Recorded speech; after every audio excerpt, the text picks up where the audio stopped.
Buenos días, señores estudiantes, ¿cómo están? Feliz año para todos. Buenos días, doctora. Gracias igualmente por estar. Bueno, muy bien. Doctora, gracias. Espero que tengamos muchos buenos propósitos, muchas buenas metas para este año. Y bueno, y de momento pues tenemos que terminar el periodo, que terminaremos en este mes. Dentro de 3 semanas serán los exámenes del segundo parcial. Si no recuerdo mal, pues es del 24 en adelante, en la semana del 24, comienzan los exámenes. Tenemos pues 3 semanas para terminar el programa que nos propusimos pues en nuestro sílabo. Y bueno, hasta ahora pues estamos cumpliendo correctamente con él. Y básicamente, ¿qué nos queda? Pues nos quedan, diríamos, 2 grandes temas. Uno es violencia de género y otro es buenas prácticas en los servicios de salud, que al final pues desemboca en el tema de pertinencia intercultural, de género, de inclusión en los servicios de salud, que es un poco el resumen de todo lo que hemos estado viendo durante todo el semestre. Básicamente pues nos quedan los temas que quedan, las actividades que ustedes tienen que desarrollar, se van a poder hacer muy bien en estas 3 semanas. Hoy día pues yo les voy a presentar el tema de violencia de género. El próximo jueves pues vamos a hacer la preparación de un debate, porque este tema de violencia de género tiene 2 tareas. Una tarea que es un debate sobre violencia de género que se desarrollará similar al debate que hicimos anteriormente con la medicina tradicional alternativa complementaria, o sea, con la misma metodología. Y también hay otra actividad que es una investigación que vamos a hacer la grupal, pueden ser los mismos grupos de las exposiciones, que va a ser sobre violencia de género. Bueno, eso lo explicaremos el jueves, explicaremos cómo se van a hacer esas 2 actividades. Y ya en la próxima semana, aparte del debate, pues ya yo les daré la explicación del último tema, y básicamente pues será la exposición ya de lo que ustedes, de las actividades que ustedes tengan pendiente, y con eso pues se terminaría el curso. Bueno, yo creo que estamos al día con todo, creo que todos están al día con la asignatura, no hay nada pendiente, entonces creo que estamos comenzando bien, tanto este periodo como este nuevo año. Espero que con el resto de asignaturas pues sea parecido. Muy bien, no sé si hay alguna observación, alguna consideración de parte de ustedes que quieran indicar antes de empezar el tema. Bueno, si no es así, pues vamos a comenzar el tema de violencia de género, que es un tema que ustedes lo dominan. Yo esto quiero que sea, bueno, es una exposición, pero también si ustedes quieren opinar, si ustedes quieren expresar alguna opinión propia o alguna cuestión que enriquezca el tema, perfectamente, o sea, podemos hacerlo tipo conversatorio, pero definitivamente pues es un tema que vamos a ir desarrollando poco a poco. Vamos a compartir pantalla y vamos a comenzar pues la exposición del tema.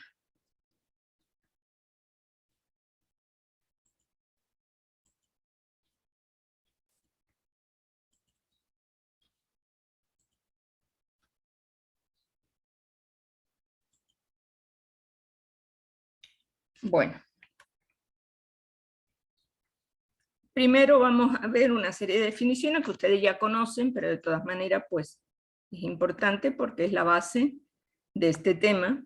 Son algunas definiciones que son fundamentales para entender qué ocurre en la violencia de género. Bueno, primero pues definimos qué es el sexo y qué es el género. Obviamente sexo son las diferencias biológicas entre hombres y mujeres relacionadas con la reproducción y bueno, con otros aspectos también fisiológicos. El sexo pues es inmutable, no varía por el paso del tiempo ni por los diferentes contextos culturales, a no ser que haya una cirugía o un cambio de sexo, pero eso ya tendría que ver con los contextos culturales. En sí, pues el sexo son diferencias biológicas naturales. Y el género, pues son todas las características, valores, actitudes que se aprenden de la sociedad que nos dice lo propio de una mujer y lo propio del hombre. Entonces el género es una construcción cultural que varía en varios aspectos, varía según el contexto histórico, ha ido evolucionando durante toda la historia de la humanidad, y también en el contexto geográfico, porque incluso en la actualidad, pues el concepto de género, pues en distintas sociedades varía ampliamente en unas sociedades y en otras. Y esa asignación de roles, de funciones de hombres y mujeres, pues puede dar lugar, y de hecho da lugar a desigualdades sociales.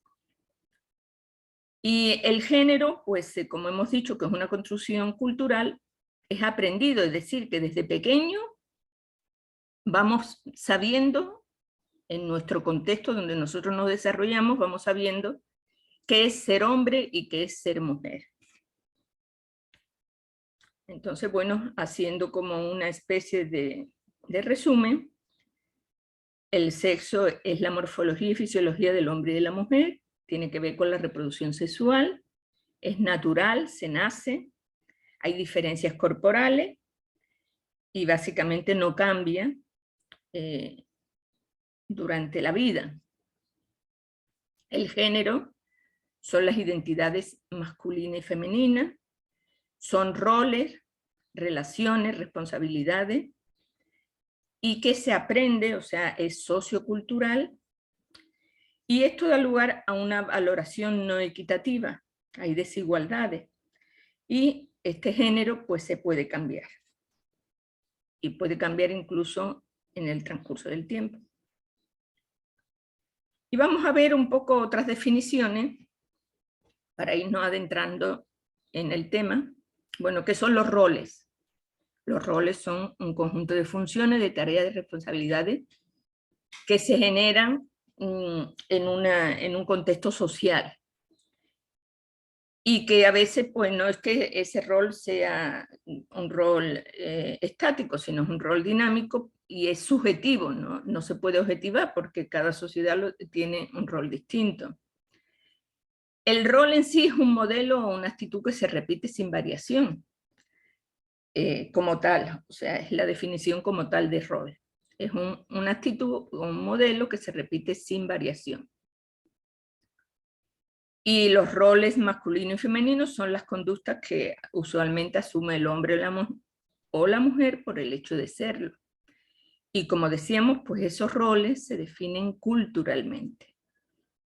¿Y qué son los estereotipos? Pues son una percepción humana acerca de unos determinados rasgos que se atribuyen a un grupo, o prácticamente es una imagen simplificada de las personas que es compartida por todo el grupo y que son creencias que se le atribuyen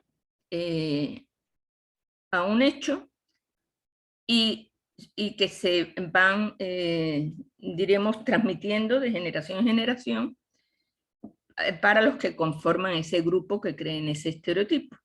Por ejemplo, la costumbre de regalar ropa azul para si es el nacimiento de un niño es varón, o ropa rosa si es una niña, eso es un estereotipo cultural. Y los prejuicios, bueno, los prejuicios suponen malas conclusiones de datos de los datos disponibles, porque realmente pues hay pocos datos disponibles. Es lo que llamaríamos una opinión preconcebida que no está evidenciada, que no hay evidencia de ella y que no hay un análisis de toda la información. Entonces, estos prejuicios los heredamos a través también de nuestra cultura. Es como si llegamos al estereotipo a un extremo. Ese es el prejuicio. Por ejemplo, decir que todo homosexual es promiscuo. Toda persona homosexual es promiscua. Eso es un prejuicio, porque se le ha estereotipado al homosexual como una persona que solo vive en la clandestinidad, que tiene muchas parejas sexuales, que prácticamente pues es una persona pues que, entre comillas, pues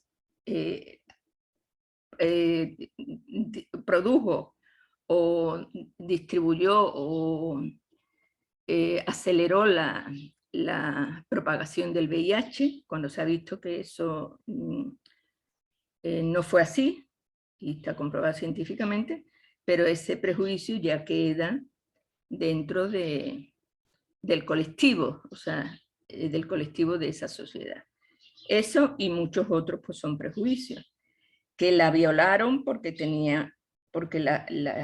la persona o la mujer pues estaba a las 12 de la noche donde no debía estar, o estaba con un vestido con una falda corta. Entonces eso es un prejuicio. Bueno, el concepto de género antes pues siempre se habló de sexo en las investigaciones científicas y todo lo demás, pero el concepto de género pues se afinca en los años 70, y porque en los años 70 hubo un gran desarrollo del feminismo en ese momento. Fue propuesta por Gail Rubin en 1976, quien recurrió a esta categoría para explicar cómo la sociedad construye la subordinación de las mujeres y cómo las diferencias sexuales se traducen en diferencias reales, creando unas relaciones desiguales de poder entre hombres y mujeres, donde la dominación masculina es resultado de los procesos de socialización de esas construcciones sociales, de esos roles y de esas identidades de género.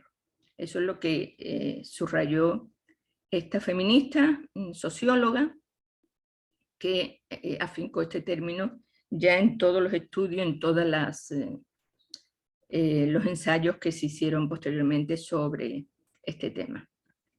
Bueno, y vamos a ver qué es el patriarcado. A ver, eso sí quiero que ustedes me digan, alguno de ustedes, qué entienden por patriarcado.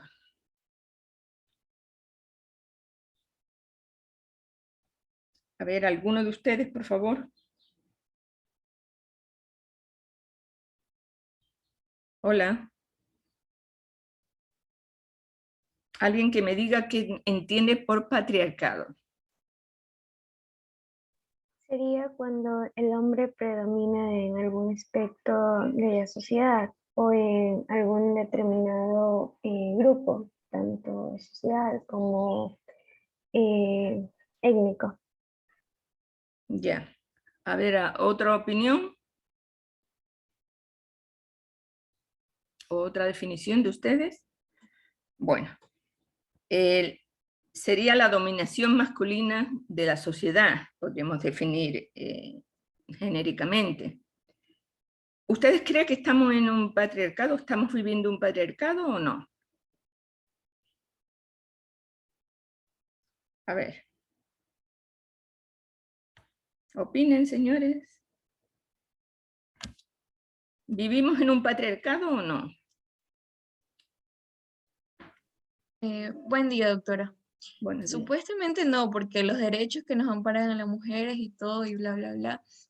Pero en cierta parte sí. O sea, hacia afuera siempre dicen que la igualdad entre hombres y mujeres, pero sí existe esto a veces, en que los hombres, que por ser hombres, creen que tienen cierta superioridad ante las mujeres. en ciertos aspectos de la vida, ¿no? Pero es algo que se ha estado trabajando con los años, igualmente con los derechos de las mujeres, pero sí existe a veces. Por ejemplo, en un trabajo o en cosas, en diferentes aspectos de la vida, ¿no? Ok. Eso. Bueno, entonces vamos a ver un poco el patriarcado. Dice que es la manifestación e institucionalización del dominio masculino sobre las mujeres y niñas en la familia y la extensión de esta dominación masculina sobre la mujer en la sociedad en general. Esto significa que el hombre tiene el poder en todas las instituciones patriarcales sociales y que a las mujeres se les niega el acceso a este poder. Bueno, esto, como usted bien ha dicho, pues en este momento pues, es casi a media. Esto no implica que las mujeres no tengan ningún poder ni estén desprovistas de todo tipo de derechos, influencia o recursos, tal como usted ha dicho. Pero el patriarcado aparece a través de la historia en formas y modos variados y se va adaptando. O sea, se ha ido adaptando históricamente.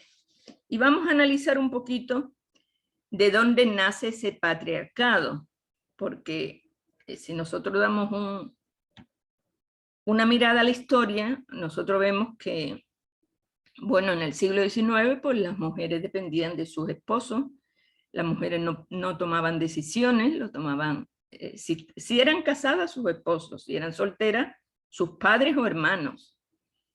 Eso en la sociedad occidental no tiene nada que ver con la sociedad, por ejemplo, con el mundo islámico, que eso ya es otro tema, pero hablemos de la sociedad occidental. Y a nivel, por ejemplo, de estudios o de trabajo, pues ellas no podían decidir si estudiaban o si trabajaban, sino los decidían pues el jefe de la familia, que era un varón.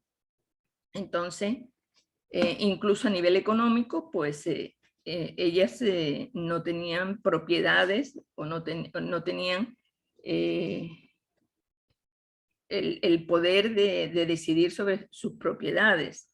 Entonces, todo esto ha ido cambiando poco a poco, pero miren ustedes, remontémonos todavía más allá. Remontémonos no a la historia, sino a la prehistoria. Y situémonos en lo que tiene que ver con el Paleolítico. ¿Sí se acuerdan ustedes cuando estudiaban ustedes en el colegio lo que era el Paleolítico, que era una sociedad de cazadores-recolectores, ¿sí? ¿Se acuerdan de eso? Entonces, en el Paleolítico era una sociedad de cazadores-recolectores donde no había un asentamiento fijo en un sitio, sino que precisamente por ser cazadores-recolectores eran nómadas o seminómadas, iban de un sitio a otro. Y básicamente, pues ahí la mujer sobre todo era recolectora, aunque algunas también eran cazadoras, pero era más recolectora. Y ahí la mujer era vista de otra manera. ¿Cómo era vista la mujer en el Paleolítico y en el Mesolítico? Porque ustedes saben que hay 3 periodos: Paleolítico, Mesolítico y Neolítico. En el Paleolítico y Mesolítico, pues la mujer era vista, la mujer tenía en sus manos, pues conocía el poder de las plantas, por ejemplo, y la mujer tenía un poder muy grande porque las sociedades eran matrilineales. ¿Eso qué quiere decir? Que en la familia, o la familia que se conocía, eran la madre y los hijos. ¿Por qué? Porque había una promiscuidad sexual, no había un varón, o sea, no había la monogamia, había distintos tipos de poligamia. Y la familia nuclear, familia base, era la madre con los hijos, porque los hijos sí reconocían a la madre, pero eran incapaces de reconocer quién era su padre. Entonces, eso le daba un poder a la madre, obviamente. O sea, era el núcleo de esa familia, por esa circunstancia especial, y también la mujer pues tenía un poder preponderante porque, bueno, ustedes saben que ahí en ese tiempo pues se vivían todas las concesiones, eran mítico-mágicas. ¿Y la mujer qué poder tan grande tenía? ¿Qué creen ustedes qué otro poder podía tener la mujer?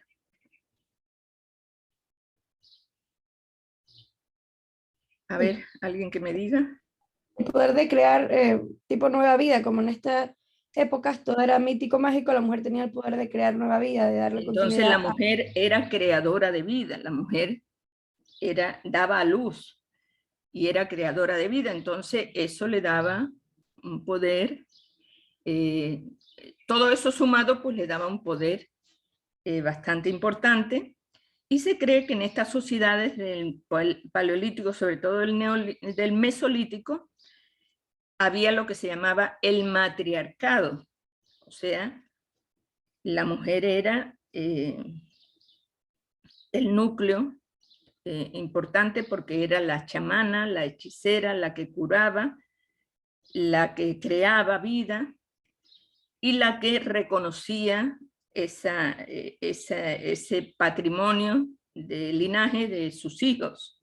Entonces, realmente pues ahí había lo que se llamaba un matriarcado que incluso se ha ido reconociendo históricamente porque miren, todo ha evolucionado. Al principio, cuando se descubrían las tumbas, los arqueólogos descubrían tumbas prehistóricas y todo eso, pues todos los restos humanos eran hombres.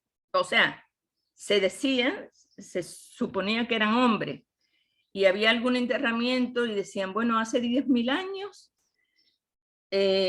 ya se creía o sea, que había que enterrar a las personas porque se pensaba que se trascendía de alguna manera y la enterraban con algún ritual y con algún aditamento, y se consideraban que eran hombres, que eran tumbas de hombres, y se ha visto y se ha comprobado científicamente que esas tumbas de hombres, que incluso tenían pues el entierro de tal persona y tenían su nombre y apellido, resultó que después pues se le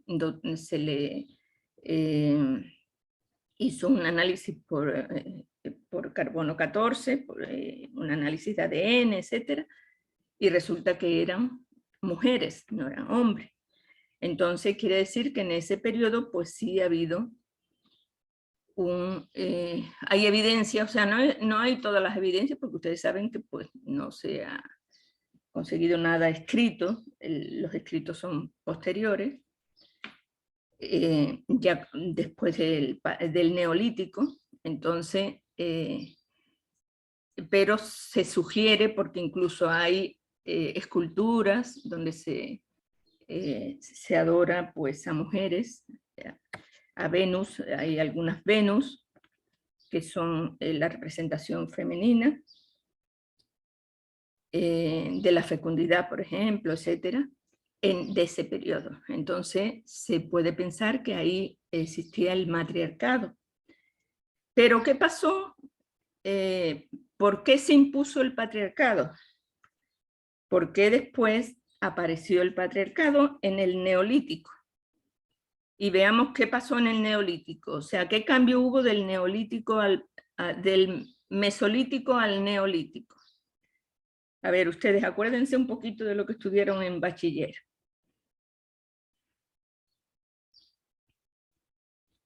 ¿Se acuerdan qué pasó?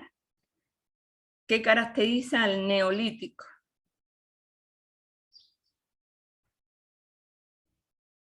Lo más importante de ese periodo, creo que ustedes no se acuerdan, pero lo más importante de ese periodo es la aparición de la agricultura.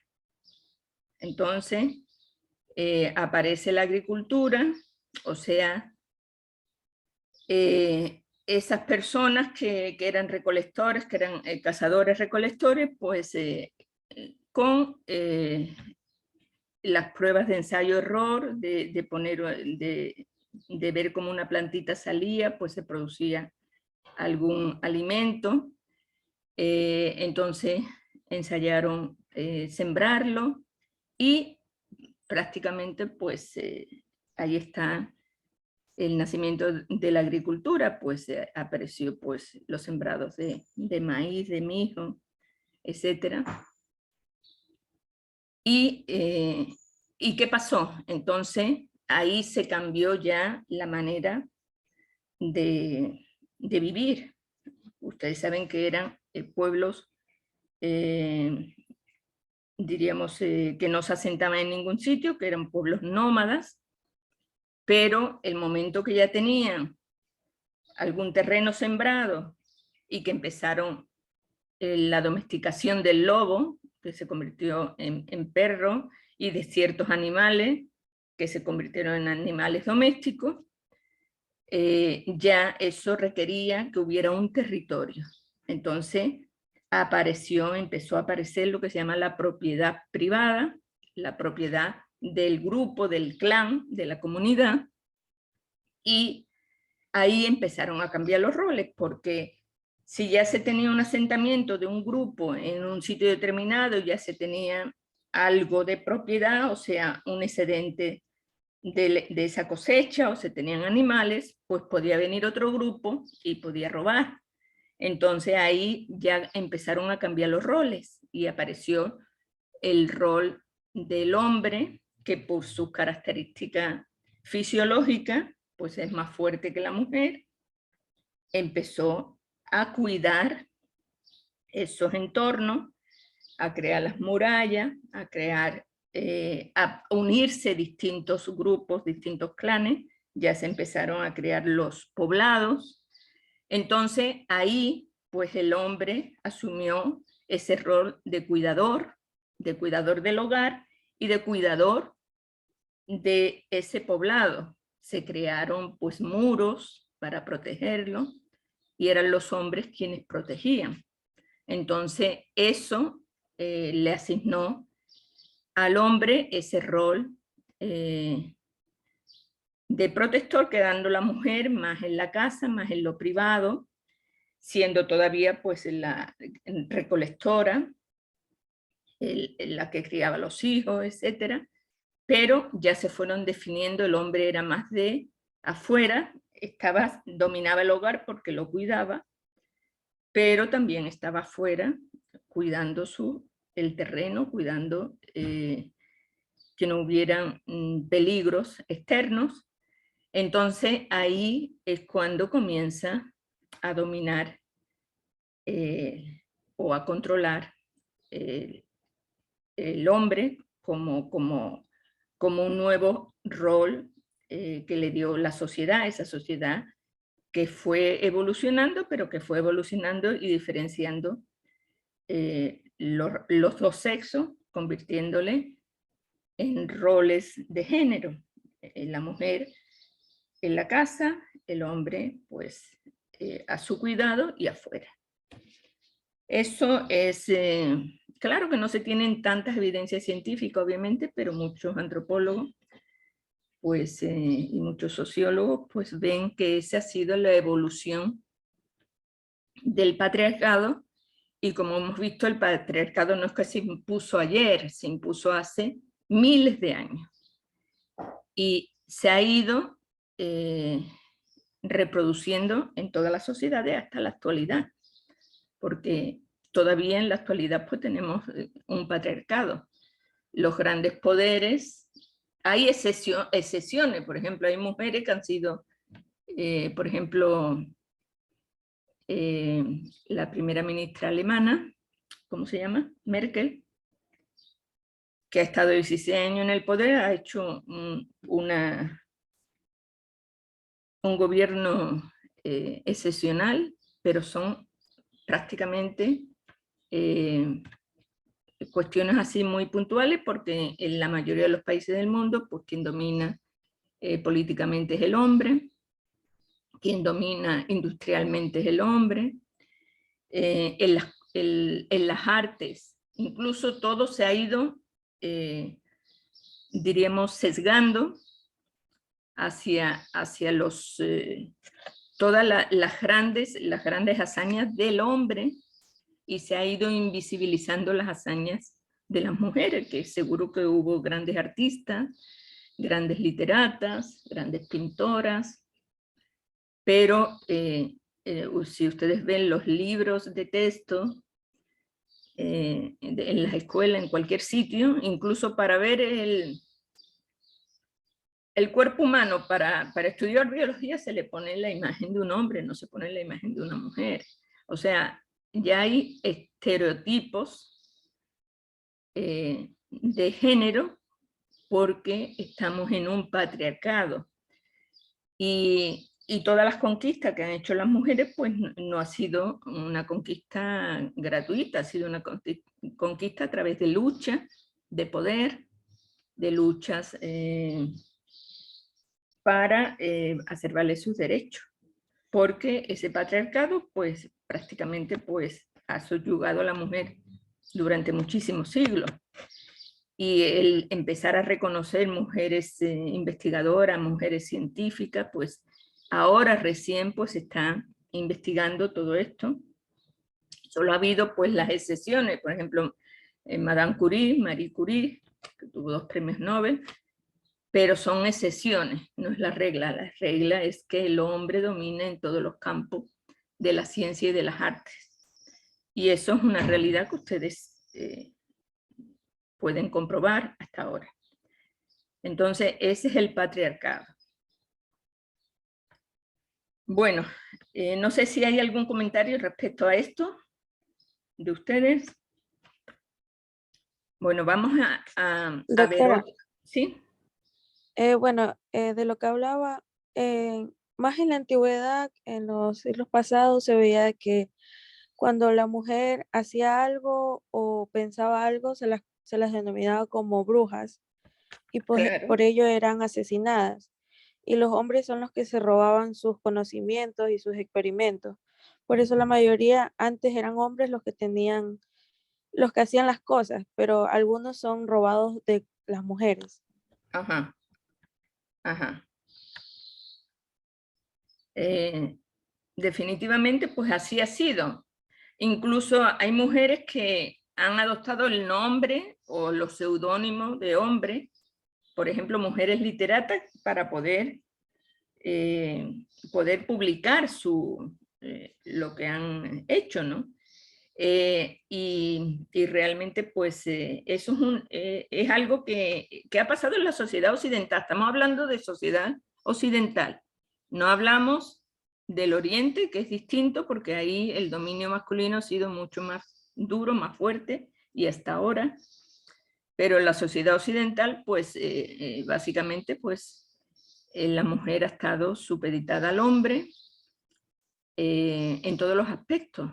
Y, por ejemplo, en los aspectos políticos, ha sido hasta el siglo pasado, el siglo XX, a principios del siglo XX, pues no se consiguió el voto femenino en tantos países. O sea, esto es algo de siglos, algo histórico, y ese patriarcado pues ha afectado a la igualdad entre el hombre y la mujer, porque eso se ve ahora pues que todavía existe esa desigualdad, porque los roles masculinos y femeninos, aunque han cambiado, aunque ya el hombre ve las cosas distintas, pero incluso en matrimonios que diríamos que son equitativos, todavía la mujer tiene más la carga, o una mujer que trabaja junto a su esposo. Aunque trabaja la mujer, tiene la carga de la familia, que es mucho más grande que la carga que tiene el varón. Aunque ese varón le ayude y todo lo demás. Y eso es una consecuencia histórica de ese dominio incluso en la familia, ¿no? Y eso poco a poco se va equiparando, pero todavía esos roles que ha impuesto las culturas pues hacen que la mujer pues tenga que le cueste mucho más trabajo sobresalir por esa cuestión de que aparte de su trabajo, pues el marido llega del trabajo, está cómodamente o se va a jugar vóley, pero la mujer llega del trabajo y sigue en su rol de madre, de cuidadora, etc. Entonces, efectivamente lo que usted dice es cierto. Bueno, vamos a pasar a, no sé si hay alguna otra opinión. Vamos a pasar a la definición de machismo. A ver, alguien que me defina lo que es machismo.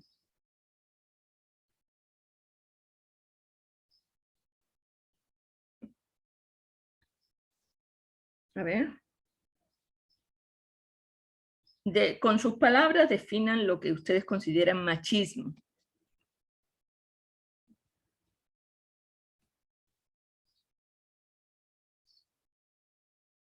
Hola. El machismo sería como una forma de ser o una forma de pensar del hombre que cree tener superioridad o se cree mejor que la mujer y por eso como que la toma para un, o sea, la hace de un lado o no la toma en cuenta. Yeah. O sea, el machismo es una consecuencia del patriarcado, podríamos decir, ¿no? Pero no todos los hombres son machistas, obviamente. Entonces, ¿cómo definiremos el machismo como tal? El machismo, pues, se define como todas las actitudes y comportamientos relacionados con la idea de que el hombre es superior a la mujer, por el simple hecho de ser hombre. Entonces, su definición es una relación desigual de poder en la que el hombre quiere llevar el control. Esa es la definición de machismo. Es una relación desigual de poder en la que el hombre quiere llevar el control. Esto se puede dar en la familia, lo más común es que aparezca en la familia, después aparezca en otros aspectos sociales, los laborales, los políticos, etc. Dentro de todo ese entorno grande del patriarcado. Y este machismo puede llevar a la discriminación, puede llevar a la violencia, puede llegar al asesinato o al femicidio, y como vemos, este machismo prevalece en muchos países todavía. El machismo es un problema de salud pública, porque es un factor de riesgo para esa violencia que puede producir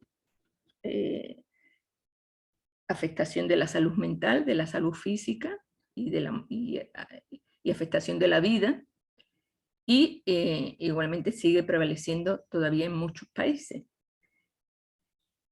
Pero diríamos, bueno, el machismo tiene algunas acepciones, aparte de ese machismo, pues es prácticamente un comportamiento y una actitud.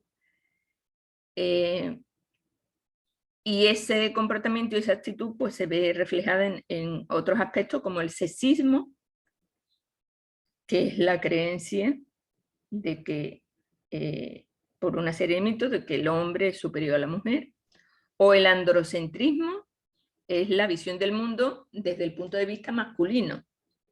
O sea, el varón de la especie es el parámetro y el modelo para todo en este mundo. Eso es el androcentrismo. Y la misoginia, pues, es el odio y el desprecio hacia lo femenino. Y muchos machistas son misóginos porque odian todo lo que tiene que ver con la mujer y la quiere tener controlado y dominada. Eso serían algunas acepciones del machismo como tal. Pero ese machismo en la parte femenina podría haber mujeres, o sea, lo contrario, o sea, que las mujeres dominen a los hombres. ¿Cómo se llamaría eso? ¿Cómo creen ustedes que se llamaría eso?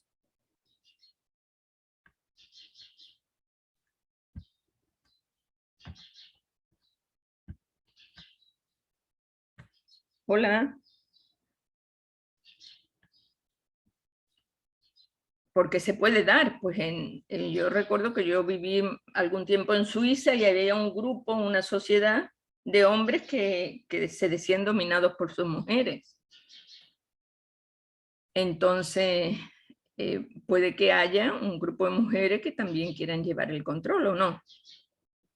O estoy diciendo cosas así fuera de lo común. A ver, opinen, señores.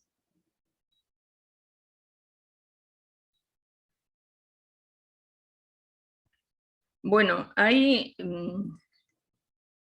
diríamos, mucha polémica o una equivocación de términos, de acepciones o de términos, porque a veces dicen que las mujeres, las feministas, el feminismo es lo contrario que el machismo, y eso pues no es cierto. ¿Por qué no será cierto? Porque el feminismo es un movimiento y el machismo es una actitud de superioridad. Correctamente. El machismo es una actitud y un comportamiento, y el feminismo pues es una ideología, es diríamos, puede ser un comportamiento, pero un comportamiento social relacionado con la forma de conseguir derechos de las mujeres, ¿no? Entonces, el feminismo es un movimiento social y político y también una teoría donde las mujeres toman conciencia de que son un colectivo humano oprimido, explotado y dominado por el colectivo de hombres y lucha por sus derechos. Y lo mismo que hay mujeres machistas, porque prácticamente, bueno, lo contrario de machismo en el sexo femenino es lo que algunos llaman embrismo o feminazi, ¿no? Aunque feminazi también le llaman a las feministas radicales, ¿no? Pero hay diríamos, esa mala concepción de decir las mujeres feministas lo que quieren es destruir a los hombres. Y no es así, pues. Las mujeres feministas lo que quieren es conseguir derechos que le equiparen, que le igualen a los derechos del hombre. Y dentro del feminismo, pues hay muchísimos hombres que son feministas.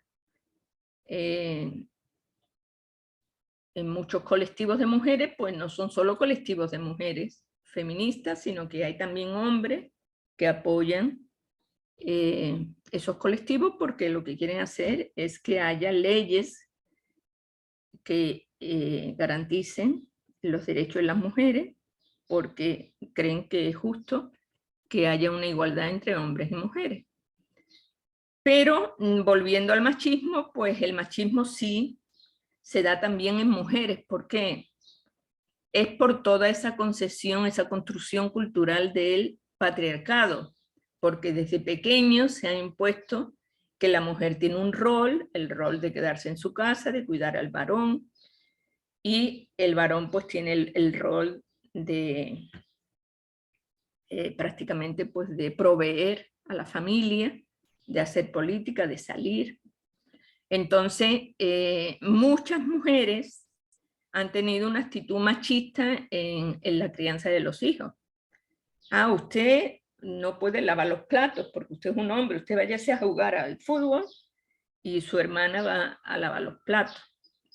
Eso ha sido una consecuencia de esa sociedad patriarcal que se ha impuesto durante miles de años. Entonces, las abuelas que han dicho siempre, las abuelas han dicho, no, es que al marido hay que servirlo, la mujer tiene que servir al marido. Y eso es algo muy arraigado en las costumbres, precisamente por todo lo que hemos estado analizando anteriormente. Entonces, muchas conductas y actitudes y comportamientos machistas pues nacen de un hogar donde la mujer ha transmitido esas costumbres, esos roles aprendidos de sus padres, sus abuelos, que han perpetuado esos estereotipos machistas en los hombres.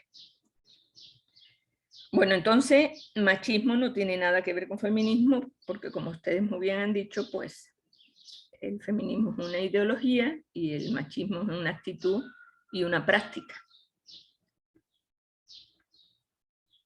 ¿Y qué es la violencia? Pues la violencia es una relación donde se utiliza la fuerza para imponer algo. La violencia pues, se presenta en distintos ámbitos: social, político, económico y familiar. Y se presenta como una limitación, una negación de derechos humanos, como una amenaza y un riesgo también para la vida misma. Entonces la violencia puede producir la muerte, obviamente. Y vamos a analizar un poquito toda esta situación ya vamos a adentrarnos en lo que es la violencia de género. Vamos a ver un poco la situación de las mujeres en América y vamos a ir viendo cómo ha ido evolucionando esto, ¿no? Entonces, en los años 80 y 90 del siglo pasado, en la América Latina, pues la violencia contra las mujeres era considerado un asunto privado, un asunto familiar. Si los esposos discutían y había alguna violencia dentro de esa discusión, eran esposos y nadie se podía meter. El Estado, por supuesto, no podía intervenir, ni siquiera la familia podía intervenir. Por ello, en esos años, pues no se conocía la magnitud del problema, o sea, porque no se había estudiado. La violencia era invisibilizada en todos los ámbitos: en el ámbito familiar, en el ámbito legislativo, en el ámbito judicial y en todos los sectores de la sociedad. Miren ustedes que en 1981, en el primer encuentro feminista latinoamericano y del Caribe en Bogotá, se declara el 25 de noviembre como el Día de la No Violencia hacia las Mujeres, que fue una lucha en favor de la no violencia en homenaje a las hermanas Mirabal, que fueron 3 hermanas asesinadas en la República Dominicana por un dictador, Leonidas Trujillo. Ellas eran activistas, eran feministas y eran activistas sociales y defendían los derechos de la mujer, y fue muy sonado pues esa matanza, ese asesinato de esas 3 mujeres. Hay por ahí una película que recoge todo eso. Entonces, en honor a ella, pues se declara el 25 de noviembre como Día Internacional de la Lucha en favor de la no violencia contra la mujer. Y miren ustedes que apenas en 1993 la Asamblea General de la ONU aprobó la Declaración sobre la Eliminación. Eso fue una declaración, no una convención. Ya estaba aprobada la Convención de la CEDAW, pero aprobó la Declaración sobre la Eliminación de la Violencia contra la Mujer, donde se reconoce que la violencia contra la mujer constituye una manifestación de las relaciones de poder históricamente desigual entre hombre y mujer, que han conducido a la dominación de la mujer, a la discriminación en su contra e impedido su adelanto pleno, y que la violencia es uno de los mecanismos por los que se fuerza a la mujer a una situación de subordinación respecto al hombre. Eso dice la Declaración sobre la Eliminación de la Violencia contra la Mujer en 1993, la Declaración de la ONU. En el 96, la Asamblea Mundial de la ONU, miren ustedes que hace relativamente poco tiempo, la Asamblea Mundial de la Salud de la ONU aprobó una resolución que decía que la violencia hacia la mujer era uno de los principales problemas de salud pública en el mundo.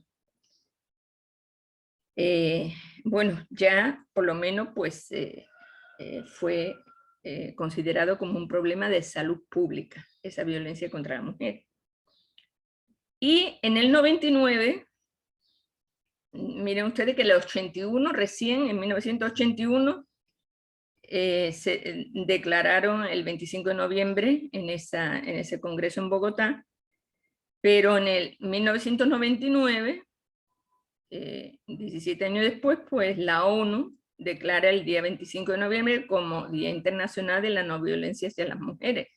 Y todos los años, pues, prácticamente, pues, se celebra, diríamos, se celebra, entre comillas. Hay actos de activistas, de ONG, de asociaciones de mujeres, donde expresan que todavía no se ha conseguido esa erradicación de la violencia y que hay que luchar más por esa no violencia hacia las mujeres. Normalmente se hace, ustedes saben que desde el 25 de noviembre hasta el 10 de diciembre hay 16 días. El 10 de diciembre es el Día Internacional de los Derechos Humanos. Entonces, normalmente los colectivos de mujeres pues hacen esos 16 días, pues días de activismo social, político, donde hay cantidad de actos, de debates, de foros, de sentadas, de marchas en pro de los derechos de las mujeres.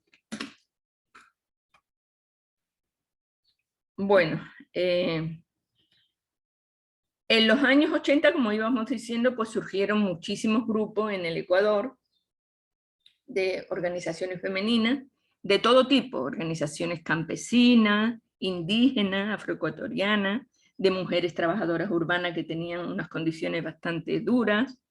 Entonces surgieron estas organizaciones que empezaron a expresar algunas propuestas para mejorar sus derechos. La ratificación de la Convención de CEDAW por el Ecuador en 1981, que es un instrumento de cumplimiento obligatorio para el Estado ecuatoriano, condenó la discriminación contra la mujer en toda su forma y promueve la igualdad entre hombres y mujeres. Eso hizo que se hicieran algunas concesiones, que se cumplieran algunos derechos de las mujeres. En 1986, la Oficina de la Mujer, que se había creado en 1980, pues se transformó en la Dirección Nacional de la Mujer, en la DINAMO, dependiendo del Ministerio de Bienestar Social, que era antes, ahora es el MIES. Y en el transcurso de ese tiempo, pues hubo un gran movimiento de las mujeres y que culminó con la creación del Consejo Nacional de Mujeres, que es el CONAMO, que diríamos que se instituyó en 1997 a través de un decreto ejecutivo, donde era un organismo adscrito a la Presidencia de la República, era de alto nivel, tenía un presupuesto propio, y su rol era hacer las políticas públicas para la igualdad entre hombres y mujeres, con la participación activa de todas las mujeres del país. Entonces ahí sí había una organización aquí en Manta, una organización de mujeres, y quería que tuviera diríamos, su vida jurídica, entonces iban al CONAMO y le inscribían, y ya tenían voz para cualquier cosa. Entonces, este CONAMO pues resultó que le dio vida a todas estas asociaciones de mujeres. En 1994 pues se aprueba la Convención de Belén do Pará, ¿se acuerdan ustedes? Para prevenir, sancionar y erradicar la violencia contra la mujer, y en los diferentes países se elaboran y se aprueban leyes contra la violencia hacia las mujeres. En 1995, pues en Ecuador entra en vigencia la Ley 103, que fue una ley prácticamente creada por muchas mujeres feministas, muchas abogadas, sobre todo, que fue la Ley de la No Violencia contra la Mujer, que garantiza la protección de la mujer y la aplicación de denuncia y medidas de protección relacionadas con cualquier manifestación de agresión, violencia o discriminación. Y entonces en ese 1995 se crea lo que se llamó las comisarías de la mujer y la familia. O sea que si una mujer era lesionada, era abusada por su pareja, conviviente, esposo, podía acudir a esa comisaría de la mujer, le daban una boleta de auxilio y le daban una serie de medidas de protección, por ejemplo, que el agresor saliera de la casa, etcétera, etcétera. Pero eran prácticamente todas medidas administrativas, no eran medidas judiciales, porque esa comisaría era una comisaría administrativa, entonces no había delito, sino que había una contravención que se llama. Bueno, para diciembre de 2007 había 1.238 organizaciones de mujeres legalizadas y registradas en el CONAMO. Había 2 observatorios ciudadanos en tema de derechos de las mujeres y de género. Había 143 comités de usuarias de la Ley de Maternidad Gratuita y Atención a la Infancia. Había 7 comités de vigilancia para la erradicación de los delitos en el ámbito educativo, sobre todo los delitos sexuales y delitos y el maltrato de educadores hacia la niñez. O sea que había un activismo social de las mujeres, de esos 1.238 organizaciones, muy importante en el Ecuador. Sin embargo, en el 2009 hubo un decreto en el gobierno nacional del presidente Correa, eliminó el CONAMO y estableció una comisión de transición hacia el Consejo de las Mujeres y Igualdad de Género. Entonces, una vez que se destruyó el CONAMO, cayeron todas las organizaciones de mujeres, prácticamente pues se desconoció toda esa lucha de esas mujeres durante tantos años. Y esa comisión de transición estuvo como 10 años y no se creaba ese Consejo de las Mujeres e Igualdad de Género. Ya está creado, pero ya no tiene la fuerza que tenía el CONAMO, en absoluto. En la actualidad, a partir de la aprobación del Código Orgánico Integral Penal, del COIP, que fue en el 2014, ya esas comisarías de la mujer dejaron de existir porque ya, bueno, esas organizaciones de mujeres, claro que hubo un bajón en todo el activismo político de las mujeres, pero hubieron muchas organizaciones que siguieron luchando, que estuvieron ahí para cuando se creó la Constitución de Montecristi del año 2008, que luchó en muchos campos jurídicos, y prácticamente cuando se aprobó este Código Orgánico Integral Penal, que era una gran ley que unificaba una serie de leyes más pequeñas, por ejemplo, ahí ya dejó de existir la ley 103 de la violencia hacia las mujeres y se incorporó a este Código Orgánico Integral Penal. Ahí pues la lucha de las mujeres también logró bastante apoyo a esa, o mejora a esa lucha. Por ejemplo, bueno, yo tengo el orgullo de haber pertenecido a organizaciones de mujeres a nivel nacional, porque aquí en Manta pues éramos algunas organizaciones de mujeres que luchamos para que el femicidio fuera considerado un delito, un nuevo delito, y eso pues lo llevamos, antes de que se aprobaba el COI, se llevó a la Asamblea Nacional, se estuvo yendo a Quito algunas veces, con manifestaciones en la Asamblea, etcétera, hasta que ya nos oyeron, y lo asumieron y lo incorporaron en el Código Orgánico Integral Penal, el nuevo tipo de delito, que era el femicidio, como un delito de género. Respecto a las comisarías de la mujer, pues ya desaparecieron las comisarías como tal, y ya se consideró la violencia hacia la mujer como un delito, no como una contravención, sino como un delito, y aparecieron 30 unidades judiciales de violencia contra la mujer y la familia, en 25 cantones de 19 provincias del país, integrado por 80 juezas y jueces de primer nivel especializados en la materia, con competencia cantonal.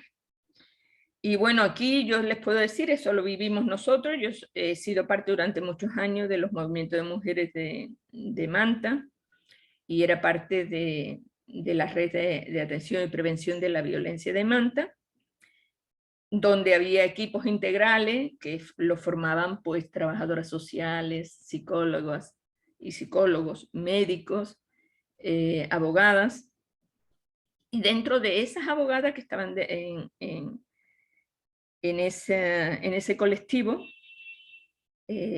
pues 4 abogadas pues después fueron esas juezas de violencia, y hasta ahora pues son jueces de violencia a nivel nacional. Entonces quiere decir que la lucha de las mujeres pues ha tenido algunos frutos, a pesar de que se radicó, por ejemplo, ese CONAMU, ese Consejo Nacional de Mujeres, que fue tan productivo y tan beneficioso para todas las mujeres del país. Bueno, eso es un poco lo que ha ocurrido, y ahora vamos a ver lo que es la violencia.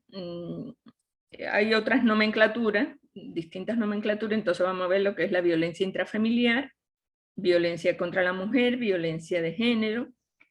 Entonces la violencia intrafamiliar se dice cuando los casos de violencia se producen entre los miembros de la familia o compañeros sentimentales, y suele acontecer en el hogar, aunque no exclusivamente en el hogar, también puede ser de vecinos o en el barrio, ¿no? También están los maltratos de los niños, la violencia contra la pareja, el maltrato en adultos mayores. La violencia intrafamiliar se manejaba cuando había las comisarías de la mujer y la familia. Entonces ahí incluso se trataba, cuando ya había una riña entre vecinos, se iba a esas comisarías, y también se trataba como violencia intrafamiliar. Entonces estaba muy mal definido eso. Después la violencia contra la mujer, que es todo acto de violencia basado en la pertenencia al sexo femenino que pueda tener como resultado un daño o sufrimiento físico, sexual o psicológico para la mujer, así como las amenazas a tales actos, la coacción o la privación arbitraria de la libertad, tanto si se produce en la vida pública como en la privada. Eso es la definición de la ONU de violencia contra la mujer. Y la violencia de género, que ya es más específica y es prácticamente lo que hay que decir, porque como hemos visto, el género es una construcción social, producto del patriarcado. Entonces la violencia de género es la violencia que se ejerce contra todas las personas en distintos ámbitos y de forma sistemática. Es una manifestación extrema de la asimetría en las relaciones de poder y la desigualdad entre géneros, que someten a las mujeres, a las niñas y a todas aquellas personas que no reproducen los patrones dominantes de masculinidad. Ahí entran todos los grupos LGBTIQ. Por ejemplo, las personas transgénero, transexuales, los hombres gay, entre otras. Incluso ahí está también la violencia que se ejerce hacia los adultos mayores. Y la violencia de género contra las mujeres pues trasciende lo privado, pues se da en el ámbito familiar, en el laboral, en lo político, en lo comunitario, en lo social, en el ámbito docente, en el eclesiástico, en todos los ámbitos de la vida de las personas. Bueno, hasta aquí una serie de definiciones que nos permite ya ver lo que es la violencia de género hacia las mujeres. Y vamos a ver las manifestaciones de la violencia, de esta violencia. Bueno, por un lado, esto lo hemos sacado del Código Orgánico Integral Penal. Entonces, vemos lo que es la violencia física. Es todo acto de fuerza que cause daño, dolor o sufrimiento físico en las personas agredidas, cualquiera que sea el medio empleado y sus consecuencias, sin considerarse el tiempo que se requiere para su recuperación. Se expresa con golpes, puñetes, patadas, cachetadas, heridas, hematomas o fracturas en el cuerpo, intento de estrangulamiento, mordeduras en el cuerpo, darle medicamento u otras drogas sin su consentimiento, etc. Se utiliza cualquier instrumento que cumpla el fin de agredir. Armas, la mano, piernas, medicamentos, destornilladores, botellas, cables de luz, mangueras, tanques de agua, electricidad, etc. O sea, son distintas manifestaciones de esta violencia física y de maneras de producirla. La violencia, el uso de la fuerza física nunca es accidental, siempre es intencional. Y el femicidio es la violencia física más extrema ejercida contra la mujer como resultado de una escala progresiva y continua de violencia física. El Código Orgánico Integral Penal, COIP, del 2014, en su artículo 141, indica sobre el femicidio que la persona que como resultado de relaciones de poder manifestadas en cualquier tipo de violencia dé muerte a una mujer por el hecho de serlo o por su condición de género, será sancionado con pena privativa de libertad de 22 a 26 años. O sea, esta es la nueva tipificación de femicidio dentro del Código Orgánico Integral Penal. Y es la más extrema de la violencia física. Y como ustedes han visto, pues antes pues, se decía el femicidio, o sea, se invisibilizaba el femicidio, se decía, es un crimen pasional, la mató por celo. Entonces eso quiere decir que prácticamente no se sabía, dentro de los asesinatos que se daban en un país, pues no se sabía exactamente cuántos eran femicidios, cuántos no. Ahora con esta tipificación, con esta definición, pues ya hay estadísticas que nos dicen pues cuántos femicidios hay cada año. Eso incluso ustedes pueden mirarlo, que se publican anualmente. Desgraciadamente, pues con la pandemia incluso ha aumentado el número de femicidios. Violencia psicológica es toda acción u omisión que cause daño, dolor, perturbación emocional, alteración psicológica o disminución de la autoestima de la mujer o familiar agredido. Es también la intimidación o amenaza directa hacia otro miembro de la familia, infundiendo miedo o temor a sufrir un mal grave o inminente en su persona o en tercero. Y se manifiesta por gritos, insultos, apodos, amenazas, críticas, frases encaminadas a desconocer el valor de la persona, con la ridiculización, con el encierro, con el aislamiento de la familia y del círculo de amigos, impidiendo el acceso al estudio, al trabajo, a la recreación, coartación de la movilidad, el uso personal del tiempo, las relaciones sociales o con la carga de todo el trabajo doméstico en manos de las mujeres, subvalorando, menospreciando su aporte a la economía familiar. Se contempla igualmente como violencia psicológica los actos de negligencia hacia niños, niñas y adolescentes, la no protección en situaciones de riesgo, privación voluntaria de los alimentos, educación, higiene y atención médica. ¿Y qué es la violencia patrimonial o económica? Constituye una forma más de violencia psicológica, pero que es como específica, que consiste en privar a la persona de los medios económicos de subsistencia para ella y sus hijos, o de afectarla patrimonialmente.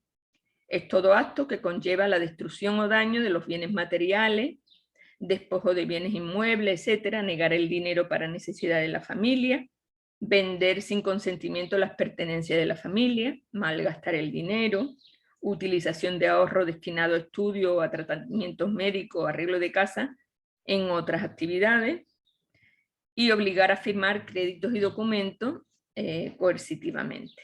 Esa es la violencia patrimonial o económica. ¿Y cuál es la violencia sexual? Es toda imposición en el ejercicio de la sexualidad de una persona que la obliga a tener relaciones u otra práctica sexual con el agresor o con tercero, mediante la fuerza física, la intimidación, la amenaza, la generación de dependencia emocional. Eso se da sobre todo en niños y en adolescentes, o material,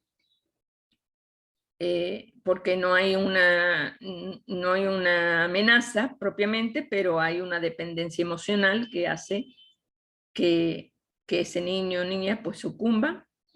El abuso de poder también se da en esos casos, o otro medio coercitivo. El artículo 170 del COIS señala que abuso sexual señala lo siguiente: la persona que en contra de la voluntad de otra ejecute sobre ella o la obligue a ejecutar sobre sí misma u otra persona un acto de naturaleza sexual sin que exista penetración o acceso carnal. Ese es el abuso sexual. Y en el artículo 171 define violación como el acceso carnal con introducción total o parcial del miembro viril por la vía oral, anal o vaginal, o la introducción por vía vaginal o anal de objetos, dedos u órganos distintos al miembro viril a una persona de cualquier sexo. Esa sería la definición de violación según el COIP. Y hay otras manifestaciones de violencia, es lo que se llama la violencia vicaria. ¿Y qué será esa violencia vicaria? Una socióloga nos dice que en el 2012 se define la violencia vicaria como aquella violencia contra la mujer que ejerce el hombre violento utilizando como objeto a los hijos e hijas para dañarla. Y añade otro autor que el daño se ejerce a través de personas que tienen un significado especial para la mujer. Pueden ser los padres, los amigos, pero a menudo son los hijos. El daño más extremo que puede ejercer el maltratador hacia la mujer es dañar y o asesinar a los hijos e hijas. Y este maltrato constata que los menores se convierten en víctimas directas de la violencia machista. Sufren chantaje y en ocasiones peligro de su integridad y de su vida. Y los divorcios y separaciones conflictivas es un factor de riesgo para esta violencia vicaria. Los menores sufren miedo, ansiedad y pueden volverse más agresivos y desgraciadamente en muchos casos pues pierden la vida. Esto pues hay innumerables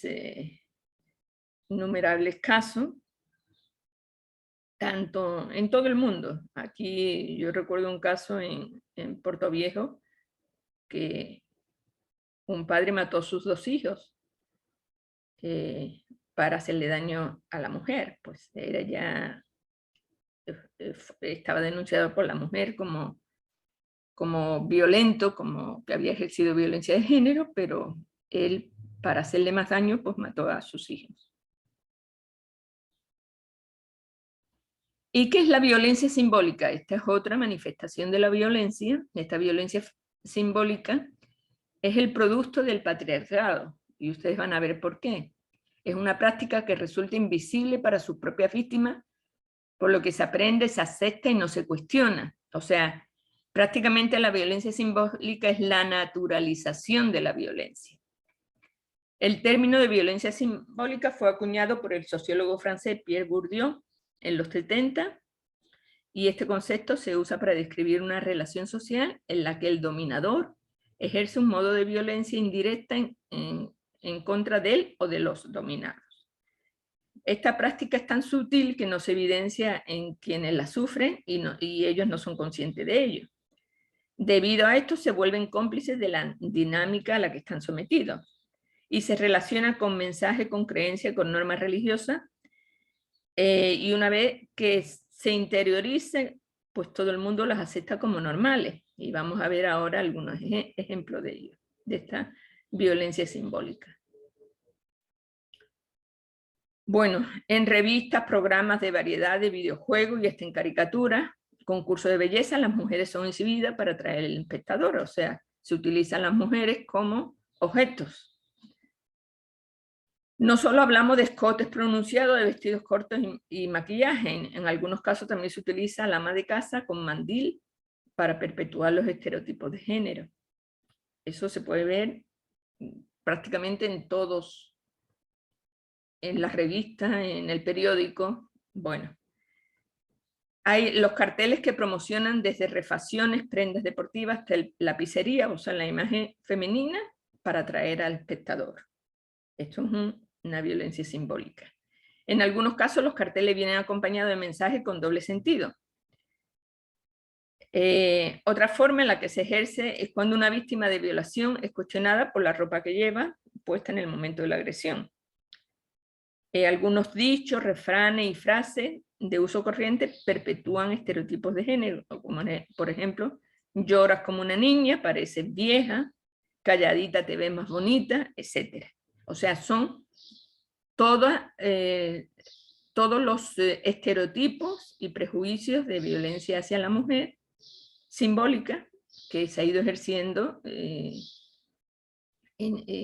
a través de la historia y que se reproducen y se ven como cosas normales, naturales, o sea, es una naturalización de la violencia.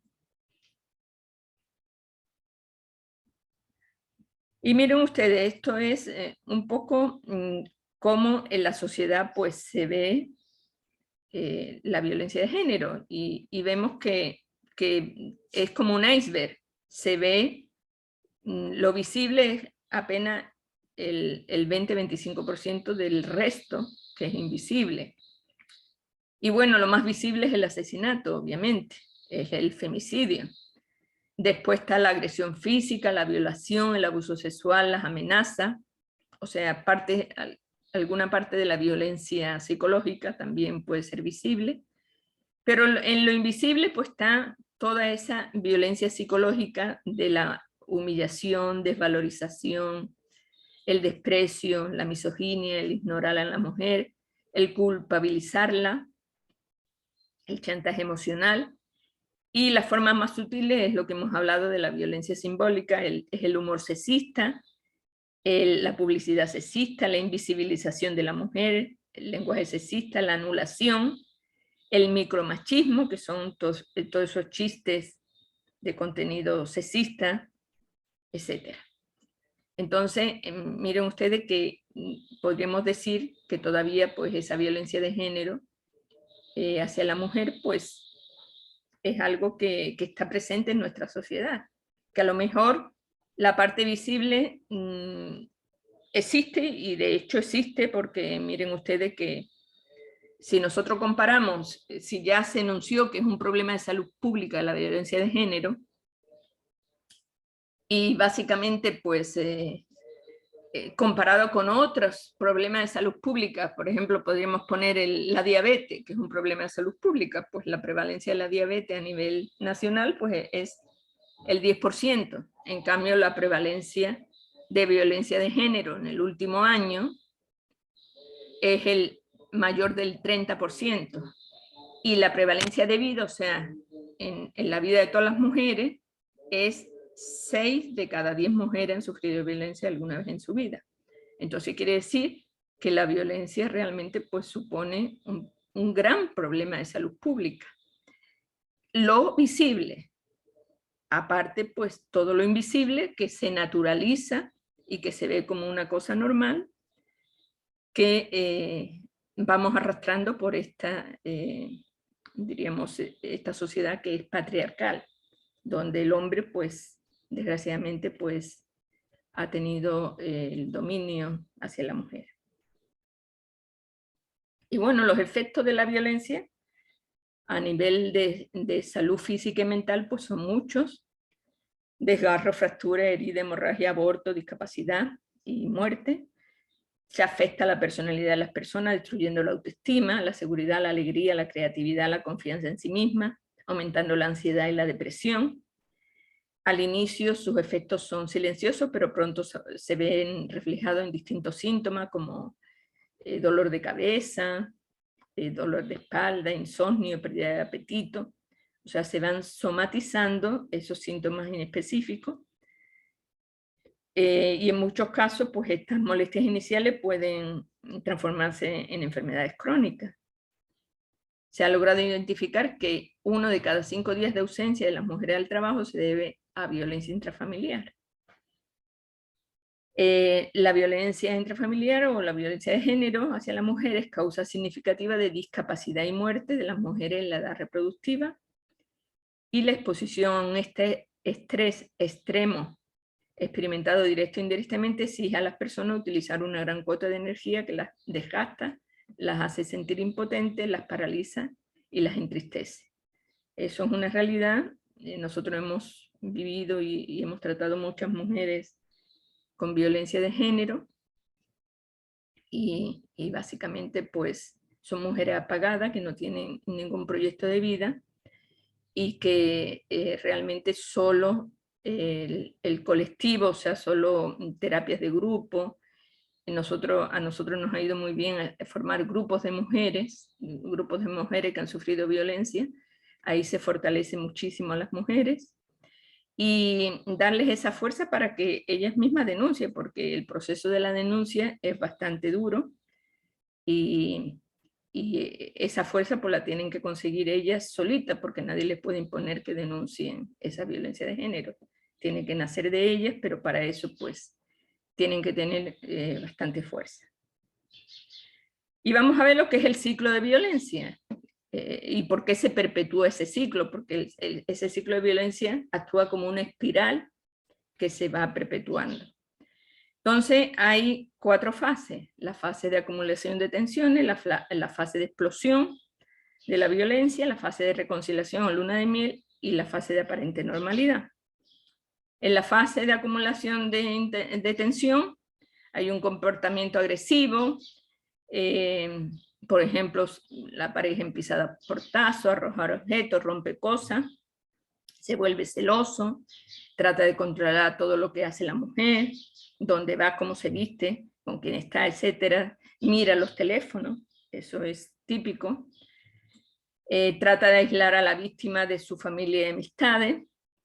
Entonces, esta puede durar semanas, días, meses o años. O sea, esta fase primera pues, puede ser de distinta duración, lo que sí, entre un ciclo y otro, pues se va acortando esta fase. Después viene la fase del episodio agudo de violencia, entonces aparece la necesidad de descargar las tensiones acumuladas. Se decide el tiempo y lugar para el episodio, se hace una elección consciente sobre lo que se va a hacer y como resultado del episodio la tensión y el estrés desaparecen del abusador. Y si hay intervención policial se muestra muy calmado, en cambio la mujer se muestra confundida, histérica y derrotada de lo que ha pasado. Después está la fase de calma, arrepentimiento, la que se llama de luna de miel, por la que aparece un periodo no violento y de muestras de amor y cariño. En esta fase puede suceder que el golpeador tome a su cargo una parte de la responsabilidad por el episodio agudo, dándole a la pareja la esperanza de algún cambio en la situación a futuro. Normalmente dice que ya nunca más lo va a hacer, que ya prácticamente pues se va a someter a terapia, que no se preocupe, le perjura que nunca más va a pasar eso. Entonces esa es la fase de luna de miel. Y la fase de aparente normalidad, hay un tiempo de calma en que se finge que todo está normal, entre comillas, y la relación continúa, pero hay una gran posibilidad de que vuelva esta escalada, o sea, que vuelva a aparecer esa fase de tensión. Y normalmente, pues, si es un maltratador, eso va a pasar. Entonces va a pasar y el ciclo se va a repetir una y otra vez y cada vez con más violencia. Empieza a lo mejor con violencia psicológica, después aparece la física y puede llegar hasta el femicidio. Bueno. Vamos a ver un poco lo que son los mitos en torno a la violencia. Hay una serie de mitos que dice, si la mujer es golpeada es porque se deja. Si realmente quisiera, podría dejar a su abusador. A ver, analicemos. La mujer que es golpeada es porque se deja. Si ella quisiera, podría dejar a su abusador. ¿Eso es un mito o qué es? A ver, ¿qué piensan ustedes?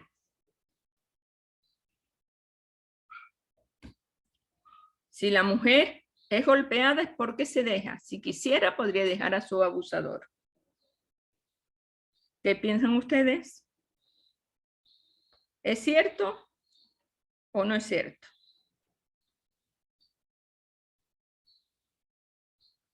La mujer que es golpeada es porque se deja, es porque quiere ser golpeada. Señores, opinen.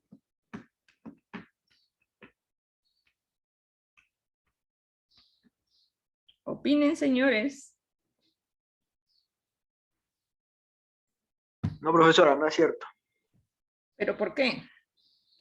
Porque se encuentran varias, posiblemente amenazas o circunstancias en que la mujer no puede demandar o dejar a ese hombre.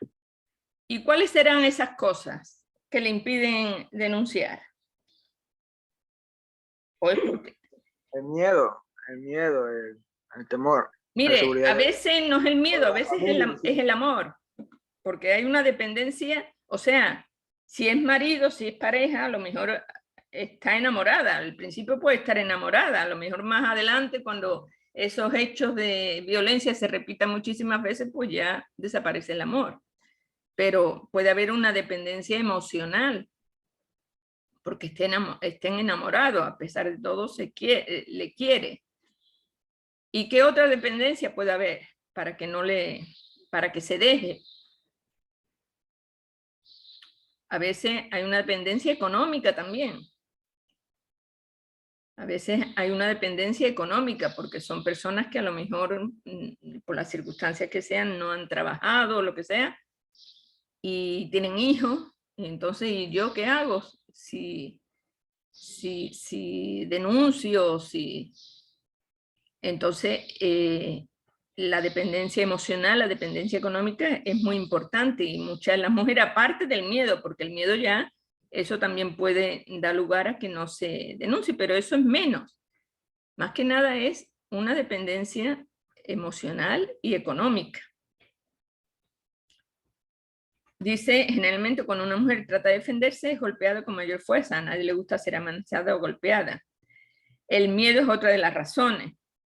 Los golpeadores tratan de evitar que las mujeres se vayan a través de amenazas de lastimarlas, lastimar a sus hijos. También influyen las actitudes sociales como la creencia de que el éxito del matrimonio es responsabilidad de la mujer. Y que las mujeres dañan a sus hijos y se los priva de su padre. Entonces, existen muchas razones sociales, emocionales, económicas, por la que la mujer a veces no puede dejar al abusador. Aquí dice que la violencia es provocada por el alcohol y las drogas. A ver, ¿qué opinan? ¿La violencia será provocada por el alcohol y las drogas?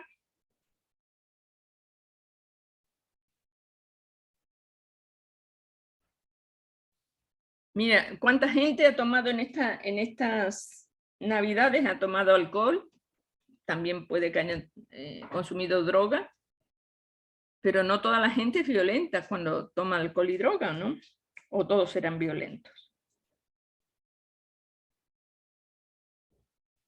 Entonces, ¿cómo podríamos considerar el alcohol y droga? ¿Qué será? ¿Será el motivo de la violencia? Porque a veces dice, no, es que como estaba borracho le pegó a la mujer. ¿Eso será cierto o no? A ver, ¿qué opinan, señores?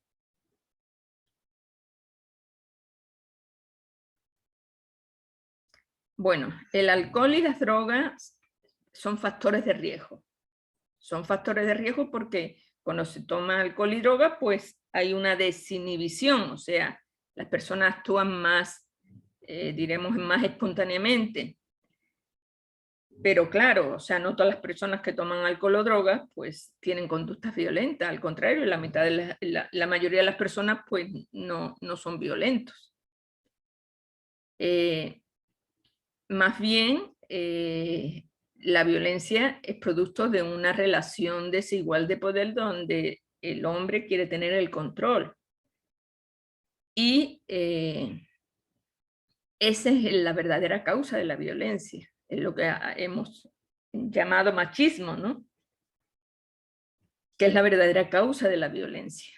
En cambio, el alcohol y la droga pues, puede ser un desencadenante de esa violencia, pero no una causa de la violencia.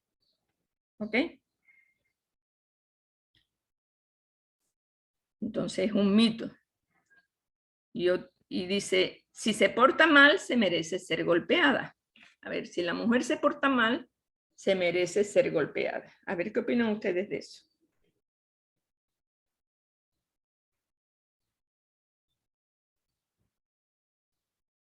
Señores, ¿será eso un mito o una realidad?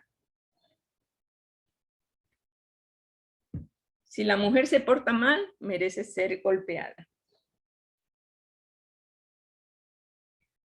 Bueno, si nosotros que hemos visto los derechos humanos, ¿qué dicen? Que nadie merece ser golpeado, no importa lo que haya hecho. Nadie tiene que ser sometido a tortura, a tratos inhumanos, etc. Entonces, los maltratadores culpan de su comportamiento a frustraciones menores, al abuso del alcohol, la droga, etc. Pero la violencia es su elección, o sea, la violencia siempre es intencional. Y entonces no puede estar justificada porque las personas, es porque me desobedeció, porque se fue con sus amigas y dejó la casa, dejó los niños con su madre o con una vecina. Entonces esa es, diríamos, la excusa perfecta para merecer ser golpeada. No. Entonces esas son las justificaciones que pone el maltratador para provocar esa violencia. Entonces, obviamente, pues eso es un mito, es parte del sentido común que nadie puede ser maltratado por muy mal que haya hecho. Por eso prácticamente pues el derecho a la vida, el derecho a la libertad, pues está consagrado en los derechos humanos.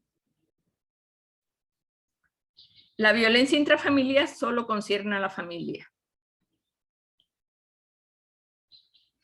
A ver, ¿será un mito o no será un mito eso? Obviamente es un mito porque la violencia intrafamiliar ya es un problema de salud pública, no concierne solo a la familia.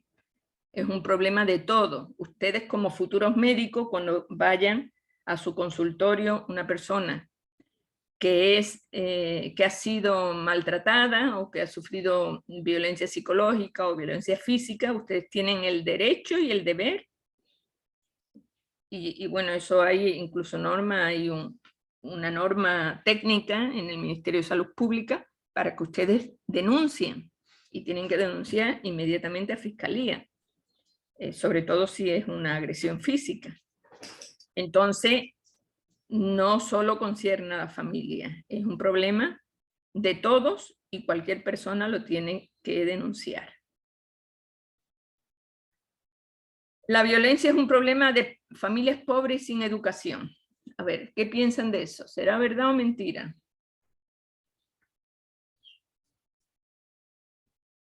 A ver, señores, opinen. Ustedes todavía están en vacaciones. Yo creo que es mentira, doctora. A ver, ¿por qué? Porque muchas veces se han escuchado casos en donde sin importar la situación económica también se ha visto la violencia. Se ha escuchado sobre la violencia en esas familias. Obviamente, o sea, eso es un mito. Que la violencia solo concierne a familias pobres, eso es un mito. La violencia se da en todos los estratos sociales. Lo que ocurre es que, por ejemplo, una persona, una mujer que sea profesional, que sea una mujer que trabaja, que tiene un estatus laboral, un estatus social, pues, y que sufra violencia de su cónyuge, de su marido, de su pareja, pues le provoca mucha vergüenza y normalmente eso se esconde. Eso se esconde, eso no se dice, la mujer no lo denuncia. Y en cambio, pues las mujeres que a lo mejor no tienen diríamos un nivel de instrucción superior, es más fácil que pidan ayuda, es más fácil que pidan ayuda a colectivos, a organizaciones. Entonces no lo ven una vergüenza decir el problema que tiene. En cambio, esas otras personas, pues sí, o sea, desvelar su problema, pues le supone una verdadera vergüenza para ella, para sus familiares, para sus hijos, etc. Pero darse se da en todos los estratos sociales, sin distinción. Y bueno, la mujer víctima de violencia ya lo hemos visto, pues tiene una baja autoestima, se siente culpable, se siente fracasada como mujer, esposa y madre, siente temor, tiene una falta de control sobre su vida, tiene sentimientos encontrados, odia ser agredida, pero cree que se lo merece, se merece ser agredida, o sea, eso es consecuencia de su baja autoestima. Se siente incapaz de resolver la situación, cree que nadie la puede ayudar, se siente responsable por la conducta del agresor, se aísla, tiene riesgo de adicciones, del alcohol, de drogas, acepta el mito de la superioridad masculina, se cree que prácticamente pues ella es inferior y tiene que recibir ese castigo. Y teme al estigma del divorcio, entonces por eso, sobre todo en el sentido de qué va a pasar con los hijos. Entonces esta es la característica de la mujer como víctima de violencia. Bueno, esto es el tema es bastante amplio. Hemos topado algunas cuestiones, no hemos topado todo, pero es un tema que ustedes van a poder ir profundizando cuando se haga el debate, profundizando sobre el machismo. En el debate vamos a tratar 3 temas, sobre la violación, el machismo y también sobre el matrimonio igualitario. Y entonces van a tener oportunidad de ir profundizando sobre el tema. Es un tema muy actual, muy controversial, y bueno, ustedes como futuros médicos, pues es importante que conozcan todas estas definiciones, porque es una realidad que ustedes van a tener que tratar con estos problemas en su vida profesional. Entonces, tienen que saber cómo abordarlo y saber qué dice las leyes y qué dice incluso las normas del sistema de salud para tratar estos temas. Muy bien, señores, entonces no sé si hay alguna pregunta, algún comentario de parte de ustedes. Bueno, señores, les he visto poco activos, lo comprendo porque estamos saliendo de un largo feriado, entonces espero que vayan incorporándose a las distintas materias.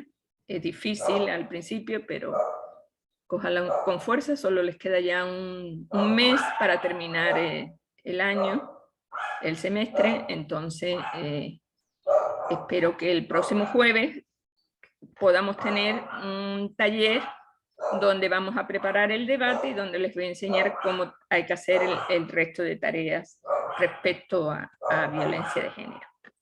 Bueno, señores, muchísimas gracias y nos veríamos el próximo día. Gracias a todos, pasen bien, cuídense. Gracias, doctora.